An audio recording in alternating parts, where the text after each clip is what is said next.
Fillimisht vazhdojmë që ta përgatisim pjesën e parë dhe kremin e parë të kësaj ëmbëlsire. Në një tenxhere më të madhe dhe më të thellë, shtojmë 1 litër me qumësht. Tani shtojmë sheqerin dhe në total do të shtojmë dikon 8 lugë gjelle me sheqer. Shtojmë edhe një vanilë sheqer për aromë më të këndshme të ëmbëlsirës. Tani kemi nevojë për gris ose semolina, nga ato që përgatisim gjellëra për fëmijët e vegjël. Në total na nevojitet 100 gram me gris, por nëse nuk keni ku ta matni me gram, unë e kam matur edhe me lugë gjelle. Në total do t'ju nevojitet 8 lugë gjelle me gris. Vazhdojmë tani edhe grisën e shtojmë brenda të qumshti. Tani tek tenxherja shtojmë 200 gram me miell kokosi. Mam një paketim 100 gram, vazhdojmë shtojmë edhe 100 gram tjera. Tani përzijemi mirë dhe vazhdojmë në zjarr mesatar që ta zijejmë kremin dikon për 5 deri në 7 minuta derisa të fillon të trashet pak. E zijejmë derisa kremi të trashet mirë dhe tani e largojmë nga zjarri. Te kremi vali nxehtë do të shtojmë 125 gram margarinë ose gjalp të pakripur. Dhe vazhdojmë tani përzijejmë derisa gjalpi ose margarina të shkrihet tërësisht, do të shkrihet shpejt sepse kremi është i nxehtë. Pasi që gjalpi ose margarina shkrihet tërësisht, vazhdojmë që brenda shtojmë biskota të bluara. Në total do të kemi nevojë për 250 gram biskota. Dhe tani me ndihmën e një luge përzijejmë mirë derisa të formohet një masë homogjene.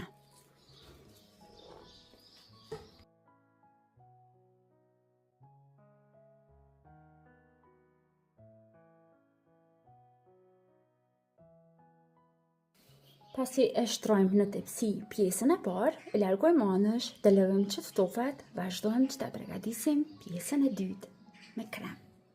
Në një tenxhere tjetër, vazhdojmë dhe shtojmë 600 ml me qumësht. Tek qumshti shtojmë 4 lugë gjelle me sheqer. Nëse ju keni dëshirë pak më ëmbël, mund të shtoni 1 deri në 2 lugë gjelle më tepër. Tek qumshti duhet që të shtojmë 2 paketime me puding me shije të luleshtrydheve.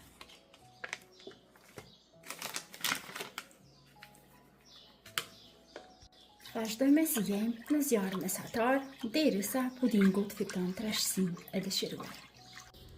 Zijejmë dhe përzijejmë pa ndërprerje derisa pudingu të fitojë trashësinë e dëshiruar dhe e largojmë nga zjarri.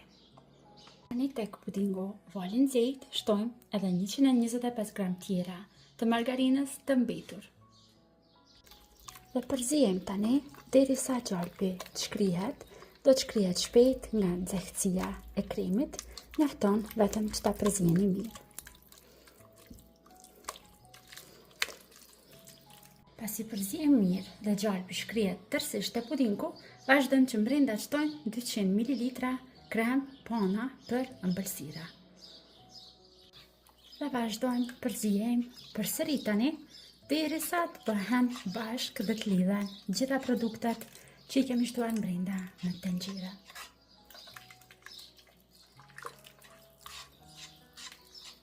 Dhe produkti final që do të shtojmë brenda janë edhe fruktat. Mund të përdorni luleshtrydhe, mund të përdorni mjedra të ngrira dikon 150 gram. Dhe vazhdojmë tani që sipër pjesës të parë, të kremit të parë, ta shtojmë kremin me fruta që e përgatitëm.